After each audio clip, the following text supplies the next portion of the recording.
Bilan 2024 prometteur, la Pocatière confirme son dynamisme économique. Une célébration vibrante de l'engagement culturel dans l'îlet. Troque tes fringues, de retour à Tourville avec une nouveauté.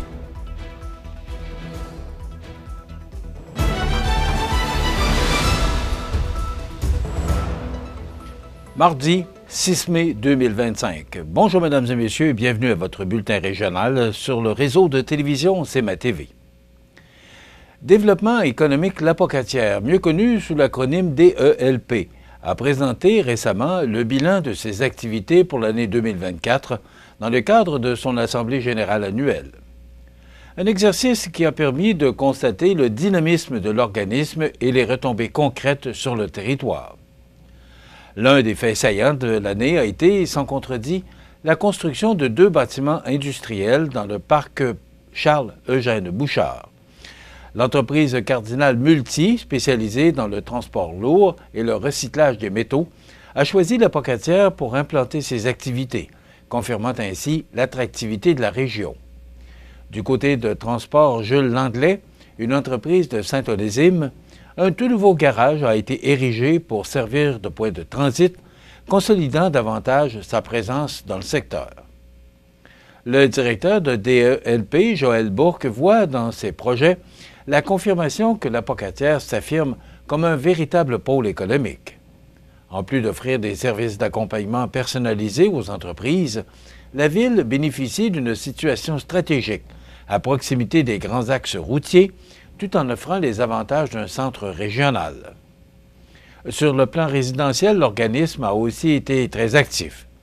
En facilitant les rencontres entre promoteurs immobiliers et employeurs, Développement économique La Pocatière a jeté les bases de futurs projets d'habitation. Des unités de condos à louer et des terrains pour maisons unifamiliales devraient voir le jour prochainement, avec, pour objectif clair, d'attirer et de retenir les travailleurs dans la région. Autre réussite notable dans le bilan du développement économique La Pocatière est le déménagement du marché public sur l'aire gazonnée entre l'Itac et le collège de Sainte-Anne. Cet emplacement, plus convivial, a été salué tant par les visiteurs que par les exposants, insufflant un vent de fraîcheur à cette activité hebdomadaire.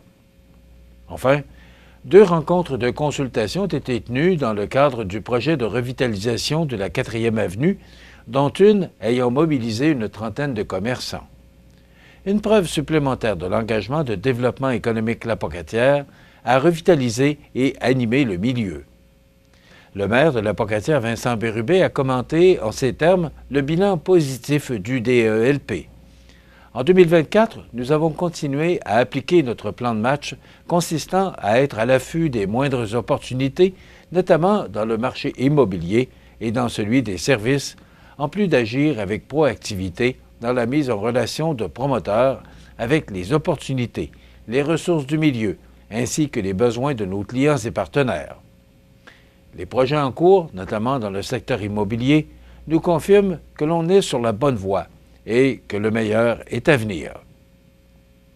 Rappelons que Développement économique La Pocatière est un organisme sans but lucratif et autonome dont la mission est de promouvoir les forces économiques de La Pocatière et d'en améliorer continuellement les conditions d'affaires. C'est dans une atmosphère empreinte de fierté et de convivialité que s'est tenue la 3e édition de Rencard, le grand rendez-vous annuel de la communauté artistique et culturelle de la MRC de l'Îlet. En effet, le 1er mai dernier, la médiathèque L'Héritage de l'Îlet-Sud accueillait artistes, citoyens, organismes et élus venus souligner l'engagement citoyen au cœur de la culture régionale. Cette soirée spéciale a été l'occasion de dévoiler les lauréats du tout nouveau concours Plein feu sur nos citoyens engagés, lancé à l'hiver 2025 en collaboration avec le Centre d'action bénévole des MRC de Montmagny et de l'Îlet. Ce concours visait à reconnaître et célébrer la contribution bénévole dans le milieu culturel. Les candidatures étaient réparties en 6 catégories. Voici d'ailleurs les lauréats de cette première édition. Bibliothèque Ariel Gagnon de Sainte-Louise. Projet jeunesse 0 à 17 ans Isabelle Gamache de Saint-Jean-Port-Joli. Projet pour aînés, Gérald Bérard de Saint-Roch-des-Aunais. Fêtes et festivals, Nicolas Leclerc pour le Festival du Bûcheux de Saint-Pamphile. Lieux et organismes culturels, Chantal Castonguay de Lillet. Patrimoine, Mélissa Rioux pour ses actions à Sainte-Louise et Saint-Roch-des-Aunais. Le préfet de la MRC, Normand Caron, a rappelé que la force de la culture locale repose, avant tout, sur l'implication humaine. Et ces citoyennes et citoyens sont les piliers de notre ADN culturel si distinctif. La soirée a également été ponctuée de prestations artistiques telles que la musique par les élèves de l'École des Trois-Maisons, danse flamenco avec le groupe Duende, théâtre par la troupe Mascaret dirigée par Nancy Bernier et piano avec la talentueuse Marie-Pierre Étier. La MRC de Lillet a tenu à remercier chaleureusement tous ceux et celles qui, par leur temps et leur passion, enrichissent le tissu culturel local. Leur engagement renforce le sentiment d'appartenance et dynamise le développement de tout le territoire. Troc tes fringues, de retour avec une nouveauté à Tourville. On vous donne tous les détails après la pause. Le restaurant Pizzeria Porto Bellissimo, un incontournable à Saint-Jean-Port-Joli. Pizza débordante de garniture, menus variés et abordables. Délicieux desserts avec des produits de grande qualité des gâteries de l'Ami. Porto Bellissimo et les gâteries de l'Ami, route de l'église à Saint-Jean-Port-Joli. Le bijoutier Carl Poulain à Montmagny offre une sélection diversifiée et raffinée de montres, bagues, bracelets et autres accessoires de luxe pour hommes et femmes reflétant l'engagement envers l'élégance et la qualité. Le bijoutier Carl Poulain à Montmagny, où chaque bijou raconte son histoire. Soyez bien informés. L'Info CMA TV, en bref, vous résume les grands titres de l'information en seulement 2 minutes. Bonjour, voici l'Info CMA TV en bref. Nouvelle importante dans le monde politique aujourd'hui alors que le ministre de la... L'Info CMA TV en bref. 2 minutes de nouvelles locales, régionales, nationales, internationales et sportives. L'Info CMA TV en bref.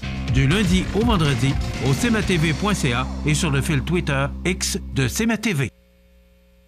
Vous regardez CMA TV, le réseau de l'information sur la Côte-du-Sud. Tourville se prépare à accueillir une nouvelle édition de l'événement communautaire Troc tes fringues, qui aura lieu le samedi 24 mai de 10h à 15h à la salle communautaire. Organisé en partenariat avec la CDC ici Montmagny-Lillet, les Nouveaux Sentiers et la municipalité de Tourville, cet événement populaire revient avec une belle nouveauté cette année, soit le Troc tes jouets, en collaboration avec la Maison de la famille de la MRC de Lillet. Le concept est simple et rassembleur, soit celui d'échanger ou de donner des vêtements, des chaussures, de la literie et, désormais, des jouets, et ce, sans obligation de donner pour participer. Il est donc possible de simplement venir magasiner gratuitement, tout en donnant un bon coup de pouce pour ceux et celles qui profitent du ménage du printemps pour faire de la place à la maison. Mais, au-delà de l'aspect pratique, c'est aussi un événement humain qui favorise les échanges et les rencontres entre citoyens, bénévoles et familles. L'atmosphère est toujours conviviale et chaleureuse et un coin pour enfants est prévu avec des intervenants présents pour veiller au bon déroulement des activités familiales. Un dîner sera même offert sur place. Alain Desrosiers, citoyen impliqué, se réjouit de cette initiative. Je le cite. « Ce projet permet d'aider l'ensemble de la population. En plus, Troc tes fringues est une belle occasion d'implication. J'attends cet événement de saison en saison. J'ai de la chance d'y rencontrer de nouvelles personnes et de redonner à ma communauté, a-t-il confirmé. Les dons de vêtements ou de jouets peuvent être déposés à l'avance à la Fripe à Monc, au 962 rue des Trembles à Tourville ou encore au bureau de la CDC à Saint-Jean-Port-Joli. Pour plus d'informations ou pour s'impliquer, vous pouvez contacter la CDC ici Montmagny-Lillet au 418 358 06 48.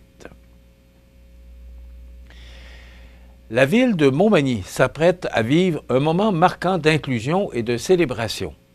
Le samedi 17 mai prochain, dès 17h, la place Montel accueillera le tout premier 5 à 7 de la diversité, un événement festif organisé dans le cadre de la Journée internationale contre l'homophobie à l'aube du mois de la fierté. À l'honneur de cette soirée, Sacha Baga, reconnue comme une figure incontournable de la scène drague québécoise, première fille drague de Rita Baga et pionnière en tant que femme trans à avoir animé une série télévisée au Québec.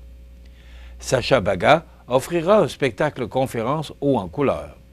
En plus de sa performance, elle prendra part à une discussion ouverte avec le public favorisant le dialogue et l'ouverture sur les réalités LGBTQ2S+. L'événement, gratuit et ouvert à tous, se veut un véritable carrefour de rencontres d'expression artistique et de sensibilisation. Hot dog, maïs soufflé et musique enjouée viendront agrémenter cette soirée conviviale. Des organismes communautaires seront également sur place pour échanger avec la population et créer des liens enrichissants. Jean-François Roy, directeur du service des loisirs, de la culture et de la vie communautaire, espère une forte participation. C'est une occasion unique de partage entre citoyens de tous horizons. Nous souhaitons que cette première édition devienne un moment marquant de fierté collective. Ce rendez-vous s'inscrit dans une démarche plus large de la Ville pour faire rayonner l'inclusion. D'ailleurs, le maire Marc Lorrain profitera de l'occasion pour hisser officiellement le drapeau progressif, un geste fort symbolisant l'engagement de la municipalité envers les communautés LGBTQ+. Cette action s'inscrit dans la mise en œuvre du plan d'action de la politique d'égalité, diversité et inclusion, EDI, lancé à l'automne 2024. Pour la Ville de Montmagny et ses partenaires, dont le Carrefour Région Montmagny, Coop IGA Extra et les Arts de la Seine, il s'agit d'un pas concret vers une société plus inclusive. Un rendez-vous citoyen que la Ville de Montmagny vous lance, où diversité, fierté et solidarité seront à l'honneur. Les sports, présentés par Groupe Corriveau, entrepreneur électricien et plomberie, un appel, 4 services. Groupe Corriveau à Montmagny, 88 248 8992, votre solution. Vous avez des projets de construction ou de rénovation? Pensez Groupe Corriveau, entrepreneur électricien et plomberie. Un appel, 4 services, 88 248 8992, Groupe Corriveau à Montmagny ou groupecorriveau.com. La solution pour du travail bien fait.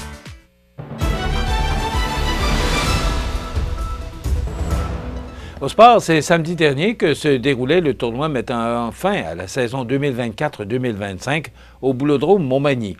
Voici d'ailleurs les gagnants du tournoi. En première position, Pauline Bourget, Paul Morin, Lise Letourneau. Deuxième position, Lynne Jobin, Pierre Gendreau, Monique Nadeau. Troisième position, Marc Paquette, Carole Bélanger, Évariste Mignot. Quatrième position, Joanne Trachy, Denise Lévesque et Janine Letourneau. Cinquième position, Michel Letourneau, Suzanne Morin, Yves Letourneau. Sixième position, Michel de Clavette, Céline Fournier, Suzanne Hudon. Septième position, Michel Drouin, Pierre Jacques et Denise Brisson.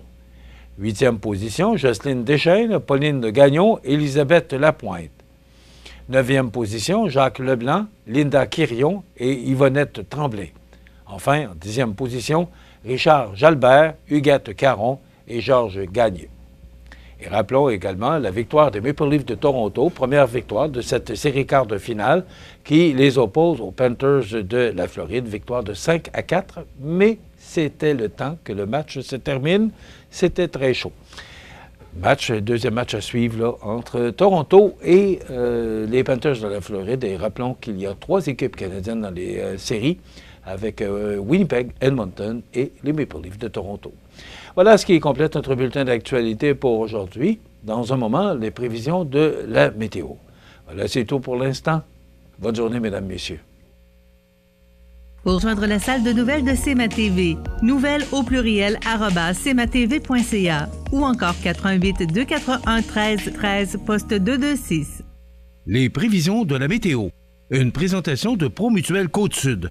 Toujours à l'écoute de vos besoins.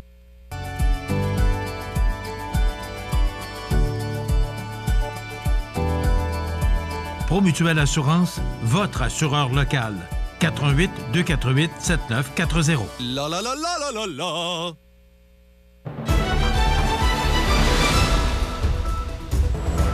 Alors, une belle journée pour cette première journée de la semaine, mais c'était frisquet avec un petit vent de nordais là, qui était là toute la journée.